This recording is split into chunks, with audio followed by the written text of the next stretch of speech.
The arrival and resistance. The skies above Singapore darkened as massive ships entered Earth's atmosphere. Commander Elena Reyes, head of Earth's Unified Defense Force, stared at her screens in disbelief. After decades of rebuilding from environmental catastrophes, humanity had finally united under one global government in 2150. Now, they faced something unprecedented. They're broadcasting on all frequencies, reported her second-in-command, Major David Chen. His fingers danced across holographic controls as he isolated the signal. A voice echoed through the command center, unnaturally smooth and devoid of emotion. People of Earth, we are the consortium. Your world has resources we require. Surrender and become a protectorate, or face extinction. You have 24 hours to comply. President Amara Okafor called an emergency meeting of the Global Security Council. Representatives from every region gathered in the underground chamber beneath New Geneva. What options do we have? Asked President Okafor, her voice steady despite the crisis. Commander Reyes stood. We activate Aegis, she said, referring to the orbital defense system developed in secret for the past 15 years. Most people believed the orbital platforms were weather and communication satellites. In reality, they contained powerful energy weapons and defensive shields. They're expecting us to surrender without a fight, added Dr. Yuki Tanaka, chief scientist of the Defense Initiative. They'd done this 1,000 times to other worlds. They don't expect resistance. When the consortium's first attack wave approached the next day, humanity's response was swift. The Aegis platforms fired, slicing through several alien vessels with precision. The message was clear: Earth would not bow. The remaining ships retreated to lunar orbit, regrouping. In her office at Defense Command, Reyes reviewed the battle data. They were testing us, she concluded. The real attack is coming. An alert sounded. A single, smaller vessel was approaching Earth, broadcasting on a different frequency. Should we shoot it down? Asked Chen. Reyes studied the readings. No. It's not following the same flight pattern as the warships. I think someone wants to talk. With presidential approval, the alien ship landed at a remote base in the Atacama Desert. Reyes and a small team waited as the ship's hatch opened. The being that emerged looked nothing like humans expected. It stood barely a meter tall, with iridescent blue skin and 4 arms. Most surprising was its face. 6 eyes arranged in a circle around what appeared to be a speaking apparatus. I am Ketheri, it said through a translation device, its voice melodic. I represent the resistance. In a secure room, Ketheri explained that the consortium wasn't a single alien civilization, but rather a collection of over 1,000 conquered species forced to serve under the rule of the architects. Worlds were systematically stripped of resources, their populations enslaved or exterminated. Your defense shocked them, Ketheri said. No world has successfully resisted in over 800 cycles. Why are you helping us? President Okafor asked via secure link. There is something unique about your world. The architects call it the nexus element. It exists only here. They will never stop until they have it. Ketheri's multiple eyes blinked in sequence. If you can truly fight them, perhaps others will join. Perhaps there is hope for freedom. As they spoke, alarms blared. The main consortium fleet had arrived, not in Earth's atmosphere this time, but establishing positions throughout the solar system. They're being more cautious now, Chen observed, monitoring the tactical display. The alien fleet was massive. Hundreds of ships, many larger than anything humans had built. They began deploying smaller craft toward Earth. They're sending probes to map our defenses, Reyes realized. Ketheri, how much time before they attack? 1 rotation of your world. They are methodical. President Okafor ordered the Aegis system to full alert. Around the world, people prepared. Some fled to underground shelters, while others watched the skies, waiting. Dr. Tanaka worked through the night, analyzing the consortium ship's communication patterns. The breakthrough came just before dawn. Their ships talked to each other constantly, she explained to the Emergency Council. "But they use narrowband frequencies we can replicate. We can't destroy them all, but we can confuse them." The plan was risky. Earth's communication satellites would be reprogrammed to mimic consortium signals, sending contradictory orders throughout their fleet. Meanwhile, the Aegis weapons would target only the command ships Catheri had identified. As the alien fleet began its approach, Reyes gave the signal. Suddenly, the organized formation of consortium ships faltered. Some veered off course, while others slowed or stopped completely. "It's working," Chen shouted. The Aegis weapons fired with precision, hitting the 5 largest ships. Explosions rippled through the fleet as secondary systems failed. Some ships crashed into each other, creating a chain reaction of destruction. On the main screen, they watched as the remaining ships pulled back, retreating to safer distances. Ferry made a sound that the translator didn't catch. When Reyes looked questioningly, the alien explained, "That sound means astonishment. You have done what no world has done." "We've only bought time," President Okafor said grimly. "But time is valuable," Catheri replied. "And news of this will spread. The resistance will hear that Earth fought back. It will give hope." In the weeks that followed, humanity prepared. The recovered debris from destroyed consortium ships provided invaluable technology that Dr. Tanaka and her team worked to reverse engineer. Ferry shared knowledge of consortium weaknesses and tactics. The most significant discovery came when Dr. Tanaka identified why the aliens wanted Earth so badly. The planet's core contained unique properties, a quantum resonance that didn't exist elsewhere in the galaxy. This resonance was key to the consortium's faster-than-light technology and communication networks. "They don't just want to mine resources," Dr. Tanaka explained. "They want to extract our planet's core." Earth would collapse.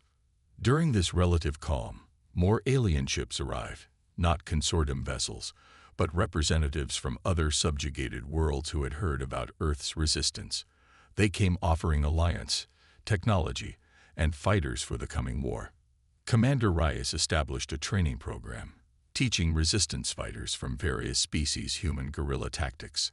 In return, the aliens shared knowledge of consortium technology. Dr. Tanaka made another breakthrough. Humans have neural plasticity unlike anything in the consortium. Their species are specialized, bred for specific tasks. But humans can adapt, can learn almost anything. This explained why humans could interface with and even improve alien technology. Modified consortium weapons worked better in human hands than in those of their original creators. 3 months after the first contact, the consortium returned in force. This time, they'd brought their elite forces, the architects themselves. Unlike their servant species, the architects were massive beings with metallic exoskeletons and cold intelligence. The battle for Earth began in earnest. Consortium forces established beachheads in remote regions, the Siberian tundra, the Sahara Desert, the Australian outback.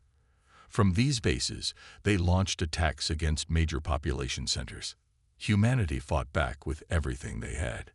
Aegis platforms destroyed incoming ships while ground forces engaged the alien troops. Resistance allies provided critical intelligence and fought alongside humans. The turning point came during the Battle of the Amazon. Commander Reyes led a daring assault on the largest consortium base. Using modified alien technology combined with human ingenuity, they penetrated the base's defenses and captured an architect alive. The information extracted from the architect changed everything. The consortium wasn't as united as they pretended. Many subjugated species served only out of fear, and rebellions had begun on dozens of worlds inspired by Earth's resistance. Most importantly, they learned of the consortium's central command, a massive space station orbiting a distant star. If they could strike there, they might cripple the entire operation. "We need to take the fight to them," Reyes told President Okafor. "Earth will never be safe as long as the consortium exists." "With what?" asked the president. "We can barely defend our own planet." Dr. Tanaka smiled. With this, she said, displaying holographic plans for Earth's first interstellar warship, a hybrid of human and alien technology. We call it the Defiance. As the ship took shape in the orbital shipyards, more allies arrived from across the galaxy. Earth had become the center of resistance, a beacon of hope for countless oppressed species. Kthuri, now serving as ambassador for the growing alliance, addressed the Global Security Council. For millennia, the consortium has conquered without opposition. Now they face something they never expected. A species that refuses to surrender, that adapts faster than they can respond. You have changed everything. Commander Reyes stood on the bridge of the newly completed Defiance, looking out at the stars. Earth had survived its darkest hour, but the war was far from over. Now it was time to bring the fight to the enemy. All systems online, reported Major Chen from the tactical station. The fleet is ready. Then let's bring freedom to the stars, Reyes replied, as the massive engines hummed to life. The counterattack and liberation. The Defiance emerged from quantum space at the edge of the Procyon system, leading a fleet of 50 vessels. Each ship carried crews of both humans and allied species, united in their fight against the consortium. Commander Elena Reyes stood on the bridge, watching as stars materialized on the view screen. No human had ever traveled this far from Earth before. Jump successful, Major Chen confirmed. All ships present and accounted for. Their first target was Rigel Prime, a heavily industrialized world that supplied weapons to consortium forces. Intelligence from resistance fighters indicated minimal defenses. The consortium never expected an attack this deep in their territory. They'd grown complacent, said Kthuri, now serving as Raya's advisor. The architects believed themselves invincible after thousands of years of unchallenged rule. The Earth fleet caught them completely by surprise. The Defiance led the assault, targeting orbital defense platforms with precision strikes. Within hours, the planet's defenses were neutralized. Deploying ground forces, Reyes ordered. Shuttles descended to the surface, carrying liberation troops.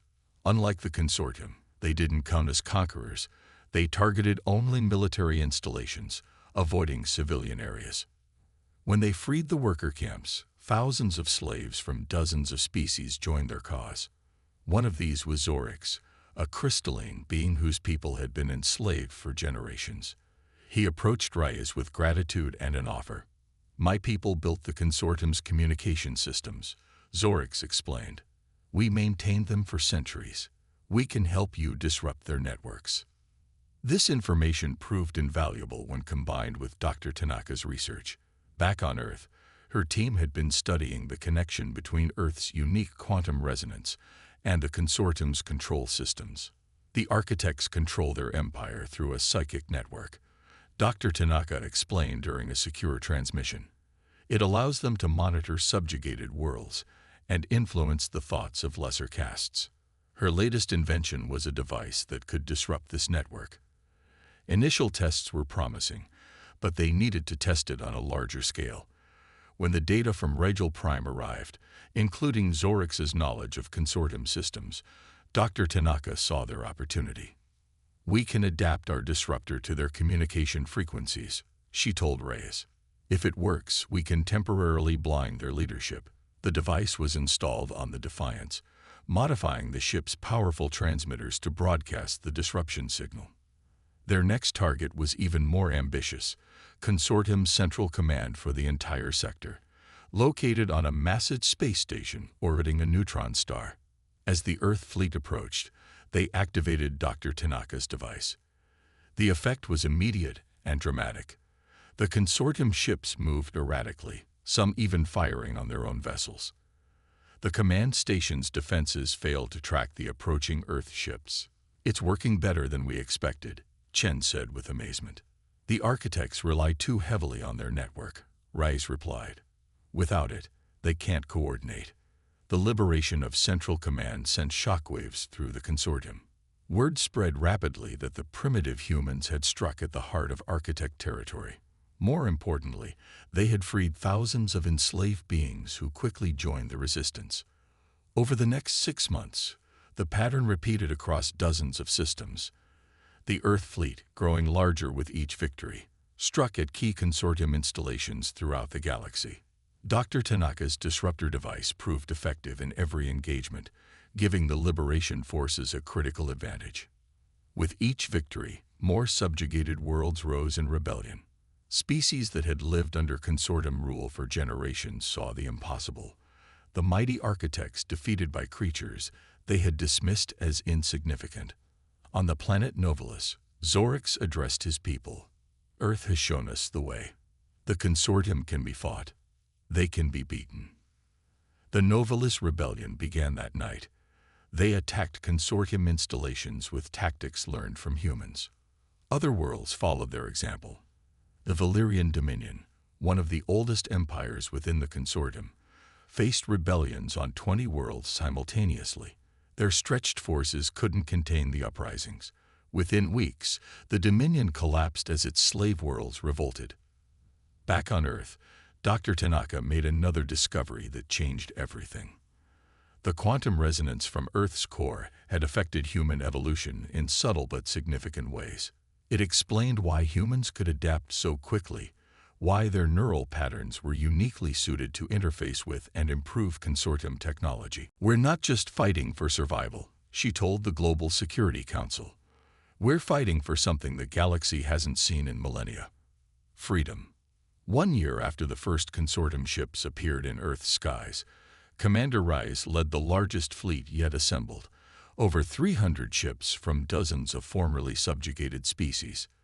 Their target, the architect homeworld itself.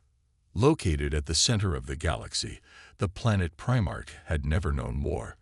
For thousands of years, the architects had fought their battles on distant worlds, using enslaved species as their armies.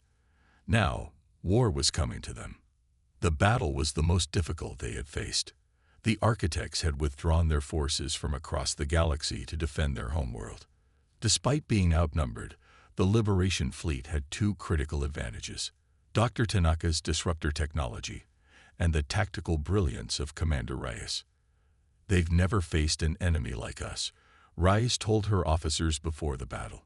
"They expect either surrender or conventional warfare. They don't understand that humans have been fighting each other for thousands of years. We're very good at war, especially against stronger enemies."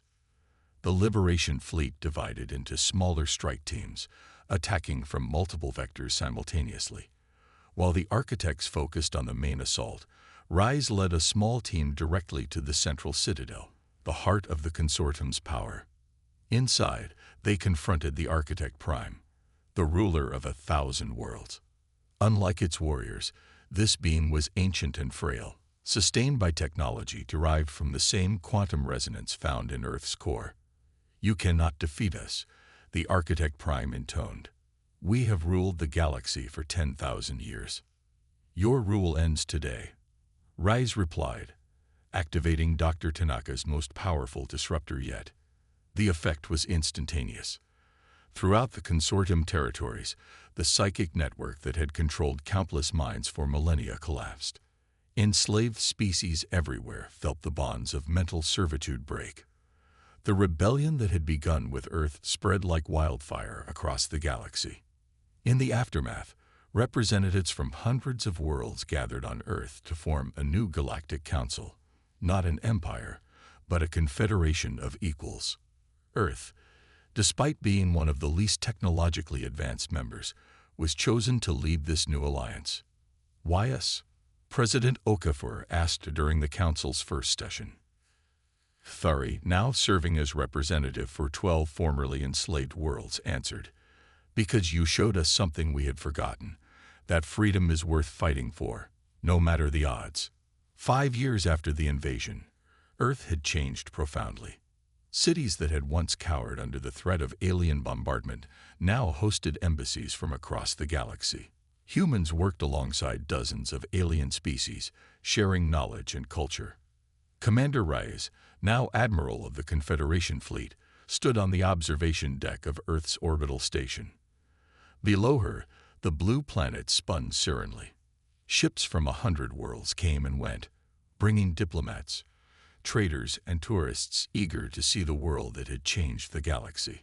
Dr. Tanaka joined her, carrying a data tablet. "The quantum resonance studies are complete," she said. "We found a way to synthesize the effect without harming Earth's core. Already, 30 worlds have established their own resonance generators." "And the architects?" Rides asked. "Confined to their homeworld, under observation. Without their enslaved armies and psychic network, they're just another species trying to find their place." Reyes smiled. "Who would have thought that when those first ships appeared in our sky, it would lead to this?" "Humans have always been good at defying expectations," Tanaka replied. As they spoke, a ship emerged from quantum space, the newest vessel in the Confederation fleet. Its name gleamed on the hull: Unity. What had begun as Earth's desperate struggle for survival had become a galactic renaissance. Humanity had not only saved itself, but had liberated countless worlds in the process. The species that the consortium had dismissed as primitive had proven to be the catalyst for the greatest change the galaxy had seen in 10,000 years. And it all started because, when faced with overwhelming odds, humanity refused to surrender.